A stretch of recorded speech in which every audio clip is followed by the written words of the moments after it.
Last week, everybody was talking about the leaked photos from the set of Disney's new woke race swap Snow White, featuring Rachel Zegler as Latina Snow White. And of course, there was so much controversy surrounding this. First, Disney lied and tried to say that these set pictures weren't real. Unfortunately for Disney, they were. They are real. They were real. And everyone has been roasting them. And now, ever since that point, especially once Rachel Zegler went out there and tweeted about it, saying she didn't want to hear anybody talking about the controversy surrounding her casting, she just continued to make things worse.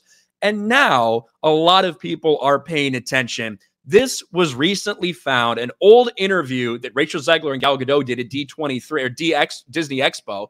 And this came out probably in like October or something of last year. I talked about it when it happened, but now it's making the rounds once again. And it's a wake-up call for anyone who hadn't heard this stuff already. If you thought that it was just going to be, the casting, that they had some identity politics associated with it, no, it's going to be everything, including the entire purpose of this movie. Take a listen to this. You said you were bringing a modern edge to it on stage. What do you mean by that? I just mean that it's no longer 1937, and we absolutely wrote a Snow White that is not going to be saved by the prince. She's not going to be saved by the prince, and she's not going to be dreaming about true love. She's dreaming about becoming the leader she knows she can be, and the leader that her late father told her that she could be if she was fearless, fair, brave, and true.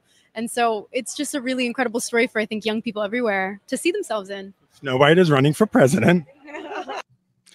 Oh my gosh. I remember talking about this. Now it's suddenly making the rounds again because people are so keyed in because of all the other stuff. If you ever think that you hear a race swap casting and you think, oh, they just wanted to do that, just the best person for the job. No. Identity politics is at play everywhere when they do these things, especially these live action reproductions, these live action bastardizations. We saw it in The Little Mermaid.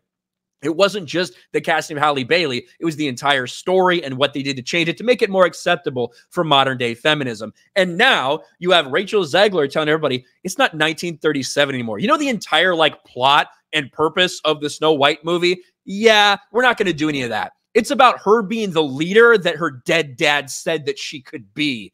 And, running for president, apparently, there you have it. This thing continues to be a nightmare for Disney. It's only going to get worse. I think that this is likely going to perform worse than the Little Mermaid movie. They were able to market that Little Mermaid movie to a very specific audience that came out and supported for a very specific reason. And even that is going to lose money for Disney. It's going to come up about $150 million short of breaking even at the box office, despite some people trying to claim otherwise. Now, woke Snow White, between what we have with Rachel Zegler, what they've described with the story, and of course, what we've seen for the bandits who are supposedly replacing the Seven Dwarves and all the other backlash associated with it, this looks to be an absolute nightmare for Disney. They continue to try to bastardize these live action race swap versions. And it's telling you that people don't want that. They like those originals for a reason. They don't want you to change them in this way. If you're going to do a live action, they want you to do as close to the original as possible. That's not what's going to happen with Snow White. Rachel Zegler has made that perfectly clear. It's not 1937 anymore, and we need a feminist Snow White.